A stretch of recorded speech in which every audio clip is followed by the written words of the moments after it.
Assalamualaikum warahmatullahi wabarakatuh. Saya Satira Adha, perwakilan dari kelompok 3 pada minggu ini yang akan menjelaskan secara singkat mengenai konsep kepuasan pelanggan dan penerapannya pada organisasi pendidikan untuk memenuhi tugas mata kuliah manajemen mutu pendidikan.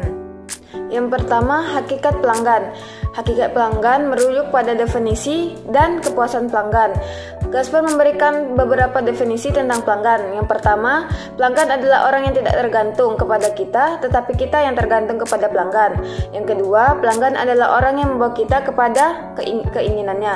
Dan yang ketiga, tidak ada seorang pun yang pernah menang beradu argumentasi dengan pelanggan. Lalu yang terakhir, pelanggan adalah orang yang teramat penting yang tidak dapat dihapuskan. Selanjutnya, identifikasi pelanggan. Yang pertama itu pelanggan internal dan yang kedua itu pelanggan eksternal. Bila konsep yang berada di PPT ini dibandingkan pada dunia pendidikan, maka akan menjadi yang pertama itu pelanggan internal. Pada sekolah, pelanggan internal yang dimaksud adalah peserta didik, guru, karyawan, dan kepala sekolah. Disebut sebagai pelanggan internal karena pelanggan ikut berproses secara langsung menghasilkan output sekolah. Dan yang kedua, pelanggan eksternal. Dalam hal pendidikan, pelanggan eksternal sekolah adalah orang tua, masyarakat, dan pengguna lulusan. Dikatakan pelanggan eksternal adalah karena pelanggan hanya merasakan dampak atau output sekolah tanpa mengikuti proses berlangsungnya. Selanjutnya, prinsip dasar kepuasan pelanggan. Yang pertama, mulailah dengan percaya akan pentingnya kepuasan pelanggan. Organisasi harus menanamkan keyakinan bahwa kepuasan pelanggan adalah kunci keberhasilan jangka panjang. Yang kedua, pilihlah pelanggan dengan benar untuk membangun kepuasan pelanggan. Menentukan target pasar yang tepat sangat penting. Pelanggan yang tepat lebih mudah dilayani dan kepuasan mereka lebih mudah dijaga karena produk atau layanan yang ditawarkan sesuai dengan kebutuhan mereka. Yang ketiga, memahami harapan pelanggan adalah kunci. Bisnis harus memahami apa yang pelanggan inginkan dan harapkan dari produk atau layanan yang ditawarkan. Pemahaman ini memungkinkan perusahaan memberikan solusi yang tepat, yang pada akhirnya meningkatkan kepuasan pelanggan. Yang keempat, carilah faktor-faktor yang mempengaruhi kepuasan pelanggan Anda.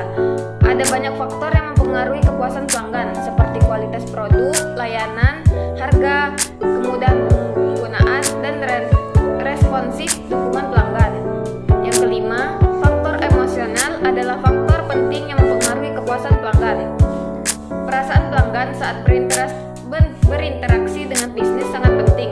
Membangun ikatan emosional yang positif dapat membuat pelanggan merasa dihargai dan lebih loyal, meskipun mungkin ada masalah kecil. Yang keenam, pelanggan yang komplain adalah pelanggan yang loyal. Pelanggan yang mengajukan keluhan sebenarnya menunjukkan kepedulian mereka terhadap bisnis. Mereka memberikan kesempatan bagi bisnis untuk memperbaiki masalah, menanggapi keluhan dengan baik, dan meningkatkan loyalitas pelanggan tersebut. Yang ketujuh, garansi adalah lompatan yang besar dalam kepuasan pelanggan. Memberikan garansi menunjukkan bahwa perusahaan yakin akan kualitas produknya. Ini memberikan rasa aman bagi pelanggan yang berpotensi meningkatkan kepercayaan. Yang kedelapan, dengarkan suara pelanggan. Mendengarkan umpan balik pelanggan adalah cara terbaik untuk memahami kebutuhan dan harapan mereka. Yang kesembilan, peran karyawan sangat penting dalam memuaskan konsumen. Karyawan yang bahagia dan berkomitmen cenderung memberikan pelayanan yang lebih baik.